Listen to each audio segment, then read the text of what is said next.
నాకు ఆకలి వెయ్యగానే ఎవరో ఒకళ్ళు, ఓ కోటేశ్వరారు మీరు ప్రయాణం చేస్తున్నారు ఏంటండి అని నేను తెచ్చుకున్న పలహారం మరిచిపోయినా, ఒకవేళ ఎక్కడో అయ్యా చాలా సంతోషం మిమ్మల్ని చూద్దాం అనుకుంటున్నాను ఇవాళ మీరు కనపడ్డారని ఆయన 2 యాపిల్ పళ్ళు తీసుకొచ్చి చేతికి ఇచ్చి వెళ్ళిపోయాడు అనుకోండి, నాకు ఆకలి వెయ్యకుండా గత జన్మలలో నేను చేసుకున్నటువంటి పుణ్య ఫలితము ఈనాడు సఫలీకృతమై నాకు 2 యాపిల్ పళ్ళ రూపంలో ఎవరో వచ్చి ఇస్తే ఆకలి తీర్చుకోవడానికి సాధనమైంది.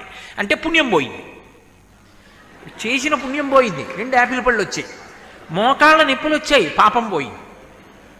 ఈ చిజ్జడ గ్రంథిగా ఈ శరీరం వచ్చింది అంటే కేవలము సంతోషపడిపోవడానికే కాదు, ఇది పాపపుణ్యములు క్షయమైపోవడానికి పనికొస్తోంది. అందుకే మీరు గమనించి ఉంటే కష్టాలు వస్తున్నాయి అంటే అమ్మయ్య నా పాపాలు పోతున్నాయి